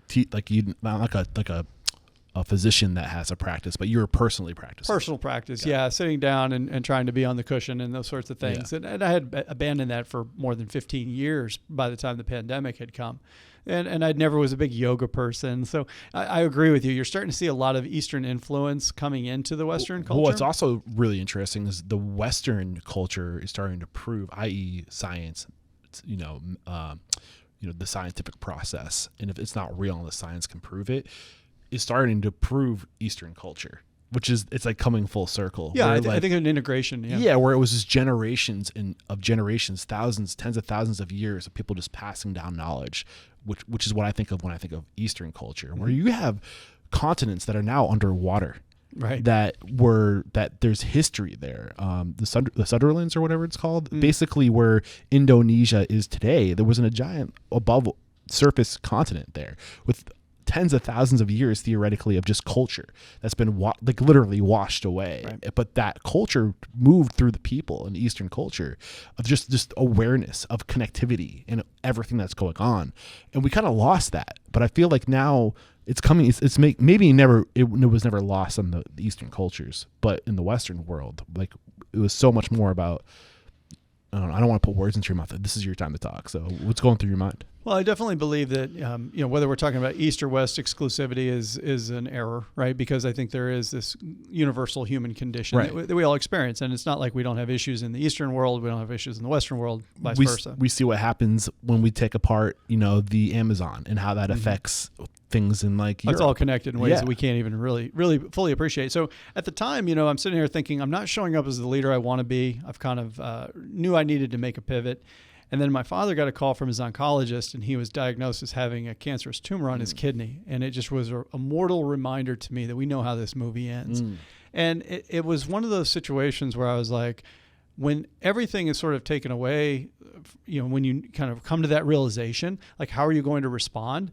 And I knew that nothing I had been pursuing recently was really preparing me for that. Yeah. So it just sent me back to basics. And I went to my bookshelf, and I had a book called The Tibetan Book of Living and Dying. And it was a book I hadn't looked at in 15 years. And it really started to rekindle for me my interest in meditation and mindfulness and grounding myself and thinking more deeply about existence. And what happened, Eric, is I'm sitting there on this cushion, and all I can think about is work because I suck at meditation. And I started to mingle my ideas of Western psychology and leadership and Eastern philosophy. And I started to hit on the fact that these things are a lot more connected than than I had ever thought about before. And it really came to me in a flash that a meditation technique about working from the inside out and wishing wellness for yourself and maybe your spouse and kids and then coworkers, on and on. Growth comes from the inside out. Growth comes from the inside out. And I said that's exactly how leadership develops too. And that became the framework we talked about earlier. And that's why I say always behind every great restaurant is a great person. It starts from the inside out. If you want to, if you're struggling on growth, it's not on looking out for more opportunity. It's going, well, how do we turn inward and say, how can we do what we're already doing better? Right. And it's stuff like that. And like, that's one of the biggest lessons I've learned. It's not about looking out. It's about looking in. Yeah. It's about, showing up the same way better or getting better every day, Yeah, and I think so. When you think about a technique, a meditation technique, like expanding the circle of compassion, starting with ourselves and working our way out, what I think about is expanding the circle of leadership. If that were true in a framework, like what would it mean to lead yourself? And so as a Western trained psychologist, now I've got to go back and figure out what does the research show? And that became the way I built out that framework, is to understand, like we've been talking about today. We've talked a lot about self-awareness, and many leaders think they're self-aware, but they're not accurately self-aware. But that's just the first step on that journey of leading yourself. The very next one throws leaders right on their butt, which is self-acceptance. I struggle with this one, man. When I was reading the book, I was just like, this is hard for me to read right now. It's hard for me too, because the reality is that in my case, having struggled with imposter syndrome, being that insecure overachiever, in the psychological parlance, they would say that I have outsourced my self-worth. I look outside of myself for ways of feeling like I am whole or complete or worthy, whatever it might be. And this is something I've struggled with for decades, right? And so when that happens, self-acceptance is hard to come by. But inevitably, when you do the hard work of awareness, you're going to uncover things that are, you use whatever term you want, chinks in your armor, flaws in your game, shortcomings, things you would naturally be inclined to hide from the world. Like, don't look at that. The trauma, all of that. But the reality is, if you can make peace with those things, accept those things, and bring them into your leadership, you're going to show up in terms of your leadership capacity that much more. They're an essential part of you. We don't have to feel incomplete or not whole. And these things you're talking are usually a big source of our insecurities and our fears and our anxieties. And it's all, so this is all happening while I don't know if you're familiar with Tom Sterner's work, The Practicing Mind, Fully Engaged, and It's Just a Thought. I literally had him on the show a few months ago, right? And it's all about this stuff that we're talking about of like going inward and self-awareness and all these anxieties, these fears you have, they're literally just thoughts. And as soon as you choose to forgive yourself for what's the word you use? Not forgive, but self-acceptance. That's all this is. It's like, listen, like unless you forgive yourself, you'll never move beyond it. You'll never, like, that's holding you back. 100%. Yeah. And there was a book that really helped me when I was kind of at my worst during the pandemic, which was called A Liberated Mind. And it was by Stephen Hayes. And he was the creator of acceptance and commitment therapy. And so this is a very well documented therapeutic approach now. And what he talks about is the same thing. You are not the content of your thoughts. You can create that healthy separation and observe them from a new perspective and make peace with them. And what he calls turn toward them. Right. So it's like, we don't have to run away because you can never run far enough away. Right. But when you turn and face them with courage, then all of a sudden you can achieve those breakthroughs. Right. I mean, when we're trying to learn new things or grow, sometimes we don't do it because we tell ourselves we're not good enough, or I'm literally going through this right now with learning videography and video editing. I'm like, it's such a huge task. It's such a detail-oriented task. And I've already confessed to you that I don't feel like I'm a detail-oriented person. I'm a why guy, right? But I don't have to do it forever, but I need to do it. And then eventually this will be what helps me push it over the edge. And then once I can get it over the edge, then I have the resources to say, hey, you do it. And I outsource it and I give up that responsibility to somebody else. But you have to be willing to get outside of your comfort zone temporarily to get the thing to a certain place. Yeah, right? 100%. And it's scary as shit because you're like, oh my gosh, I'm going to go and do something over and over again that I'm really not good at. Right. Well, the answer is, yeah, you are. Yeah. But as soon as you kind of give yourself permission to do that, it's amazing how easy it is. And permission to stink at it. Right. I mean, I don't know if you go back and listen to some of your early podcast episodes. I try not to. You try not to because who would want to? But the reality is that was a moment in time. It was the best you could do at that moment. And so you're exactly where you're supposed to be right now. 100%. And so that's where self-acceptance is something like, if we do a poor job of helping leaders develop self-awareness, we do an amazingly poor job of helping them with self-awareness, helping them to develop self-acceptance. And no matter whether you're podcasting or running a restaurant, there's those areas of uncomfort you have to extend yourself into to grow, to get to the next point. So including your circumstances. Yeah. So this year, everything changed. We moved from this area of growth at all costs. Now it's like economics. We need to really start to tighten up and start to operate more efficiently. A lot of people have either lost jobs or they've been affected in some way, or maybe the company's mission has changed. They have to do more with less. Accepting the fact that everything's constantly changing. But wait a minute, I liked it the way it was. Well, nothing was ever going to stay the way it was. Everything's always changing. Now here comes ChatGPT or AI, anything like this. Yeah. The world is constantly in flux. So acceptance is not even just about accepting your limitations in yourself, but accepting that nothing is permanent. That's a big part of it too. Fun fact about ChatGPT. I always get it backward. GPT, right? Yeah. Mm-hmm. Yeah. I asked the question, what's the best restaurant business podcast? And it said Restaurant Unstoppable. There you go. I was like, this is a moment of truth right here. I didn't like AI until that point. And now you've made peace with it. I like it. So anyway, when you say enlightened, what does enlightenment mean to you? Yeah, so enlightenment in my terms when I use it in the book is all about moving past outdated attitudes and behaviors. Because what happens is a lot of what passes for leadership, sort of state-of-the-art leadership technique today is decades old. And what I realized when I sat down and tried to think through what I was experiencing is that we've seen this fundamental evolution in the work we do. The work we do today, post-pandemic, is almost unrecognizable. And this is true, for example, in the restaurant business. How many have gone to not even just sit-down service, but the nature of the consumer has changed? Many restaurants are frustrated because now all of a sudden people want to do takeout in alarming rates, right? Well, there's this constant evolution. It happens. The workers have changed too, though. So when you think back to my earlier example of the waitress in Phoenix, it was like, I want to be treated well. I want my owners, business owners to care about me.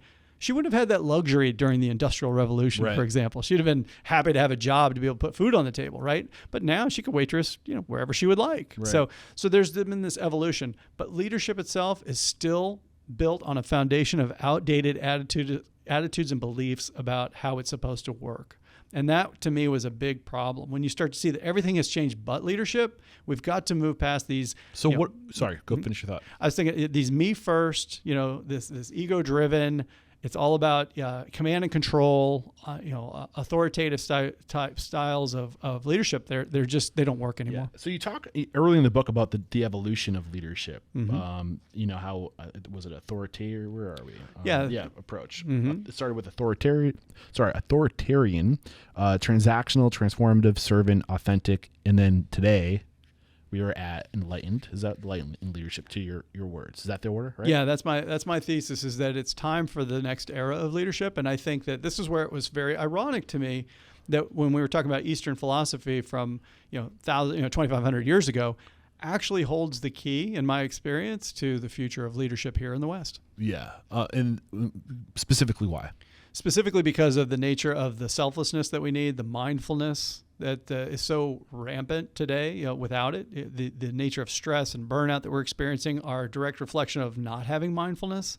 The need for compassion. When you look at surveys, they talk about what's the most desirable management quality. It's empathy. Right. Like, we're starting to see that the workers themselves, the people we're being asked to lead, want something different of us. And that's where I think that rather than try to pretend that more of the same in the West is going to give us what we need, we can borrow from wisdom traditions and figure out how to incorporate those to get the job done today. I asked you specifically about the word enlightenment because are you familiar with Danny Meyer's Enlightened Hospitality? No. So a book he wrote, it's been called the Bible of the hospitality industry. It's like most people who are passionate about the restaurant industry have read Danny Meyer's Setting the Table. And it's all about, in that book it's called Setting the Table, but he talks about enlightened hospitality in that book. But it follows the same structure that you follow, of this idea of, first you start with taking care of he didn't talk about yourself first, but I think that if he was sitting at the table today, he would agree that it starts with you. But when in terms of service or servitude, it starts with your employees. Then it goes to your guests, then it goes to your community, then it goes to your stakeholders, then it goes to, like the greater good. And I feel like there's a lot of similarity. So definitely. So isn't when we say enlightenment, is it that idea of this ripple out? How does that idea of rippling out tie back to enlightenment? I would say that the way when I describe enlightened leadership as an example later in the book, I talk about this equation about how we increase our capacity. So how do we drive up things like mindfulness and compassion, but also wisdom? And I think what in the book that you just described, it talks about the inherent connectedness. If I treat my wait staff well, then they're going to treat the customers well, which will produce a great return for the shareholders, which allows us to spill profits, for example, and their benefits into the world. So there's this connectivity that's in place that we don't always stop and think about, but it's there. That would be an example of a wisdom revelation that is too often overlooked. But we only have so much energy, and we can only put our energy in so many different directions. So first, you can't expect from your employees what you're not willing to do yourself. True. Right. So you got to put that energy into yourself first. And then when your cup starts to overflow, your next priority are the people closest to you, the people that are there with you side by side with you every day, your employees. Right. And if you can lift them up to a level that you're at, then they're going to lift the guest up to that level. Right. Yeah. And then it just starts to ripple out. You make a huge point, which is that some people, especially like in nonprofit or in certain healthcare settings, will deplete themselves beyond a reasonable degree because they're so mission driven. They want to take care of everybody else. It happens with working moms too, and working parents, which is like, I'm going to take care of everybody else's needs and realize that they're not taking care of themselves. We don't want that. We need to make sure that we have our cup filled, to your point, but then to overfill it, well, that is the epitome of leadership in my experience, where it's like more, me, right? And all that does is it waters down, it destroys value throughout the rest of the system. And I feel like that's kind of, when I think about my responsibility, and I don't want to make this about me, but when I think about my responsibility with this podcast, Restaurant Unstoppable, and my mission to transform the world, one of the things one of my aha moments, my enlightened moments is like, we only need so much, and you will never have enough money. There's not a dollar amount that will solve all of your problems. They actually say that you need to make between, I think it's like maybe like around $80,000 or $100,000 in that ballpark, depending on where you live in the world, that if you can make that much money, most of your most basic needs, you talk about this in the book, Maslow's hierarchy of needs, your most basic human needs, i.e. Physiological and security, are met. And beyond that, you don't really need money to achieve self-actualization or there's so much more we want to talk about. Self-transcendence. Yes, self-transcendence. Yeah, Maslow continued on his hierarchy in his study because he became very uncomfortable that self-actualization, people really glommed onto that. But it was very much about me and ego-driven and very Western. Very Western. Yeah. And he went on to say there's more. There's a next level, which is all about transcending, like serving something bigger than yourself. It's all connected. Yeah, huge. And that really led me to this discovery of what I call the 3 Bs, or I call them the 3 killer Bs, which is what all of our human needs at work really come down to. The need for being, belonging, and something bigger than myself. And that last one is where you hear that transcendence come in. So when you describe a podcast mission that's about transforming the world, what I like to say is your aspiration is outside in. You're starting with the world and working back into yourself. But your accountability and your action is inside out. What can I do? I can line up the right This is where I struggle sometimes, right? Is on myself, and but not to get. I want to focus on the book. Yeah. But I mean, let's talk about this. Actually, let me finish my original thought. But yeah, like you'll never have enough money, and really, if you truly want to have happiness, it comes from knowing that you're connected to something bigger, right? And that it's beyond self-actualization and knowing where my seat is on the bus, but how is this bus going to change the world? And social capitalism. And you came to the same conclusion in this book that I came to, where if we're going to transform the world and transform the way for our new world of work collectively, it starts with changing values and changing the culture of society. And that's what we're here to do today. And that's what this book is here to do, is to help people realize that it's collective thinking that's going to make you happy, and you will never have enough. It's not about winning. This idea, I think you talk about winning in the book, this Western idea of like you have to win. It's about us all collectively winning. 100%. And when you start looking at things like the movement towards corporate social responsibility, or ESG, which is all about environmental social governance, conscious capitalism, these are happening inside of our organizations. The most elite organizations are serving more than just the profitability motive, right? And when we look at our youngest employees who are entering the workforce now, they want meaning, they want purpose. We see this everywhere now. So if we're looking at a certain amount of selflessness of our organizations and of our workers, where's the selfless form of leadership? Where's the part that it's not just about piling on more for myself? I think that's where we need that sort of guidance, and that's what I've hoped to provide in the book. We've got 10 minutes. What do you want to talk about? I would love to talk about the practicality of embracing this type of a philosophy.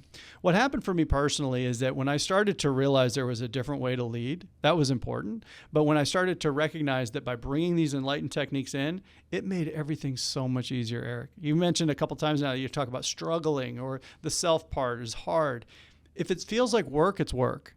And what I found more than anything is that when it comes to a more natural form of leadership, you find that the energy just flows more naturally through you because you kind of get out of the way. All that ego stuff and all that sort of me that kind of gets out of the way. And then you can serve both the mission and those around you in a much more natural way.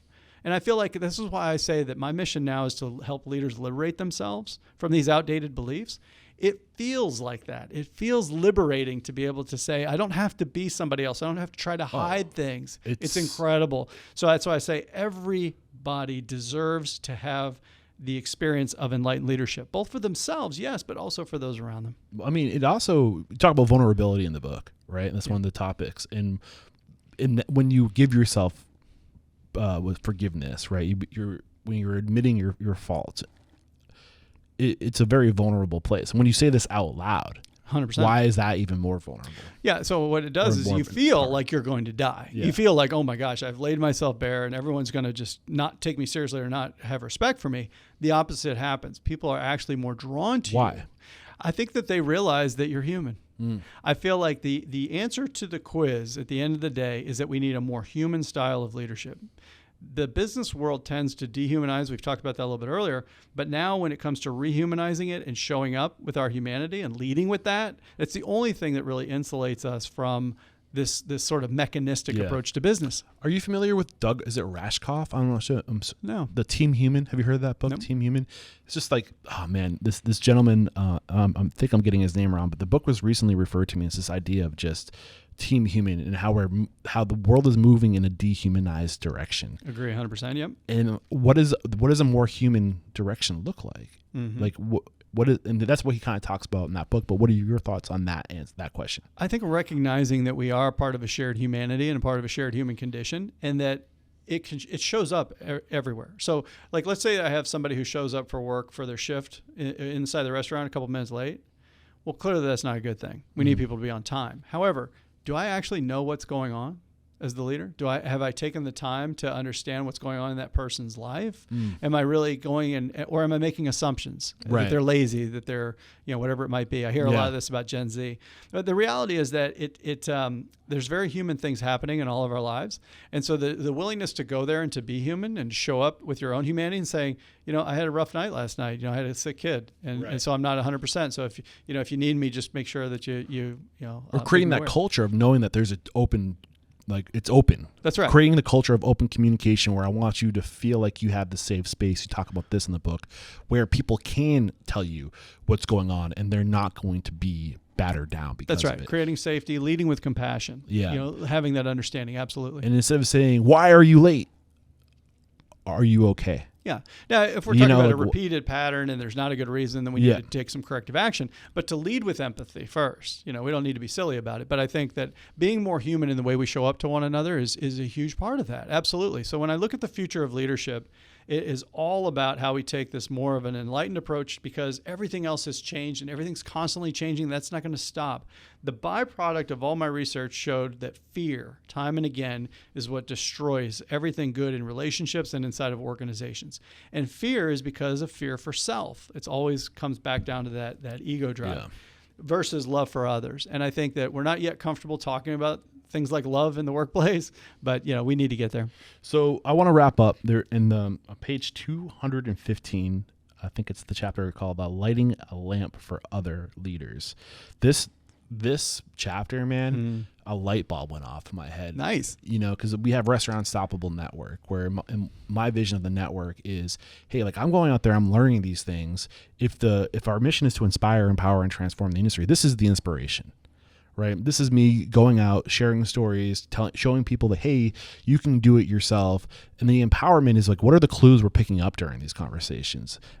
That happens in the network. Is like, okay, here are the clues. Let's pull back the layers. Let's implement this stuff. And so we talk about lighting the path for others. And you literally there's 1, 2, 3, 4, 5. I don't know what you'd call them, stops along the way, or practice, pitch, plan, pilot, propagate. I was like, this is how we're going to do it.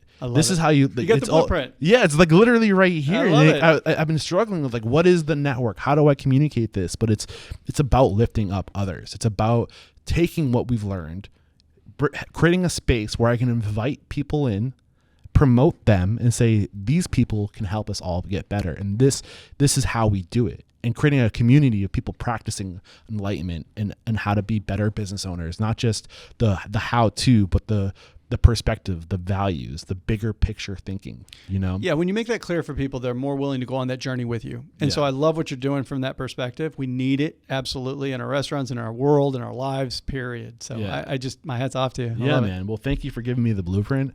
And I mean, what is the final message you want to deliver before we wrap up?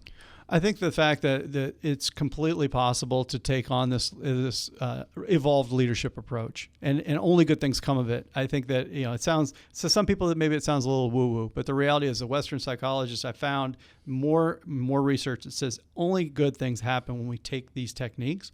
When you start looking at the level of innovation, presenteeism, you talk about financial performance, everything gets better, and the experience for those around us get easier. Mental wellness gets better, really important topic. Everything gets better when we take this type of an approach. Yeah. And I don't know if you guys caught it, but Homeboy here has his PhD. We're talking to a professional right now, an expert in the subject, someone who's dedicated their life to empowering workplace performance, and people, and changing the world. So thank you for your work that you're doing with PI. Thank you for this book, the thoughts you shared, and the empowerment that you provide in this book. And if we're listening to this and you have our interest, and we're maybe interested in working with PI, Predictive Index, and B, picking up your book, like give us 2 calls to action. Yep. I'd say predictiveindex.com. You can learn all about, my absolute favorite instrument on the planet. And then if you want to learn more about me in the book, just go to mattpoepsel.com. Awesome. And I feel comfortable saying this. We can always pause later and delete this out if it's not good. But I had Ed Doherty on the show. Ed is a partner of PI, and that I believe the plan is to partner up with Ed. And if you're interested in PI, I think the plan is to connect you guys with Ed. I love it. Let's include that in the show notes if you can. Yeah, absolutely. Get you directly over to Ed. And I think Ed has. I'm not going to share what he's willing to, but he's willing to split the profit with me because I don't know where that is yet, but because we haven't worked out the details. So if you are interested in PI, please work with Ed. Ed is an amazing guy, really inspired by him, and he's willing to give back to Restaurant Unstoppable and this mission to inspire and empower the industry. So it all comes back full circle. We're all in it together. I love it. And I hope that this is just the beginning of our relationship. I hope to be a practitioner of PI and to help as many people as possible find this work and this empowering resource that is in PI, and also your book. We'll have a link in the show notes. Expand the Circle. Awesome stuff. Matt Poepsel, thank you so much. It's 2:00. You have a meeting. You have to go. But there is no questioning, my friend. You are unstoppable. Thank you, Eric. Appreciate you having me. Cheers.